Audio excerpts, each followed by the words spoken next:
Welcome to the next module. In this module, we will be studying about marine contamination in the Arctic. So Arctic, is it still pristine? If you look at these pictures, lots of fumes are coming out. So the sources of aquatic pollution in the Arctic include chemical and waste emission from resource exploitation, basically mining, minerals, oils and gas extraction, wastewater and waste from settlements, riverine nutrient input caused by thawing permafrost and erosion, emission from increasing tourism and shipping, commercial fisheries, long-range atmospheric and oceanic pollution. So because of all these things, can we still say that Arctic is still pristine? So in this module, we will be looking at the types of aquatic pollution in the Arctic, mainly chlorinated hydrocarbons, heavy metals we will be studying, Arctic marine ecosystems, basically the pollution from range of sources like air, water. These are all the two major things we will be looking at. Fishing, climate change also leads to change in the marine ecosystems and how do they pollute that area, that also we will see. Then consequences of this Arctic marine pollution. So what are the changes and the challenges to biodiversities and fisheries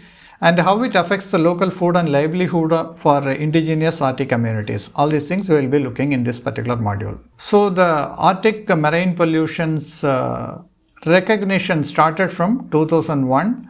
The first one was the adoption of Arctic Council's action plan. Then in 2006, Arctic Contaminants Action Program ACAP was established as a working group. Then in 2015, reorganization of the expert group happened. Then in 2016, ACAP strategy for 2016 to 2020 was released. So the many pollutants which were the concern were polychlorinated biphenyls, dioxins and furans, mercury, absolute pesticides and cleaner production, brominated flame retardants, integrated hazard waste management strategy, all these things were discussed for the Arctic Contaminants Action Program. So the contaminants of concern is the main thing we will be looking at. The priority contaminants in the Arctic have been defined by the Arctic Monitoring and Assessment Program AMAP of the International Agreement on the Arctic Environment Protection Strategy, and it may be grouped into four major categories. One is the persistent organic chlorine compound, the second one is artificial radionuclides, third one is metal, and then polyaromatic hydrocarbons. So these are all the four major categories into which the pollutants are categorized. The persistent organic chlorine compound include pesticides, industrial products, byproducts of incineration and byproducts of chemical processes. In the artificial radionuclei, we have the radioactive elements released to the environment by nuclear weapon testing, nuclear fuel reprocessing, radioactive waste disposal, and accidents. And in the case of metals, we will be focusing on the highest priority toxic metals, mainly lead, cadmium, and mercury. In the polyaromatic hydrocarbons, these components of the petroleum and these are the byproducts of combustion.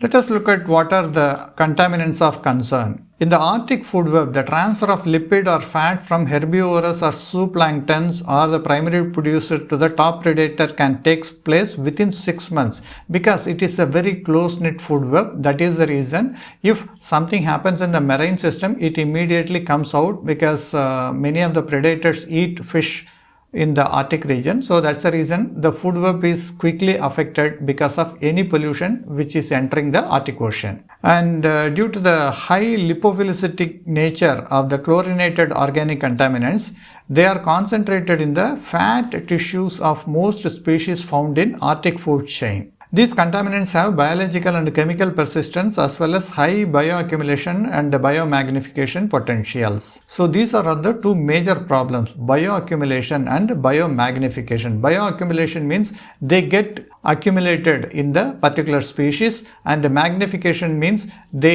because in the food chain, the lower level species are being eaten by the higher level species. So that's the reason they eat a variety of lower level species. So the bioaccumulation happens as well as the biomagnification also happens. The compounds with vapor pressure in certain low range may preferentially accumulate in the polar region because the temperatures are so low. So these contaminants remain in the region for quite some time. And let us look at what are the sources of contamination. We'll first look at within the Arctic region, the polychlorinated PCBs from decommissioned distance early early warning systems lines in Canada, and dioxins and furans from smelters in Norway are the sources of persistent organic pollutants within the Arctic region. The heavy metals in the air in the high Arctic originate from industrial activities from the Kola Peninsula, the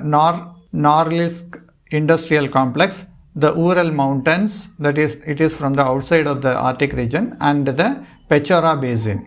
The industrial activities in the northwestern Russia, catastrophic release of oils, dumped nuclear waste, nuclear storage sites, accidents and past explosions, heavy metal release at mine sites, these are all the other sources of contamination through water. So these are all happening within the Arctic region. And if you look at sources of contamination from outside the Arctic region, the radioactive contamination comes from other sources, mainly the atmospheric nuclear weapon testing, release from European nuclear reprocessing plants, and fallout from Chernobyl accident. Then with respect to the heavy metal contamination, the industrial sources in the Europe and North America account for up to 1/3 of deposition with maximum input in winter.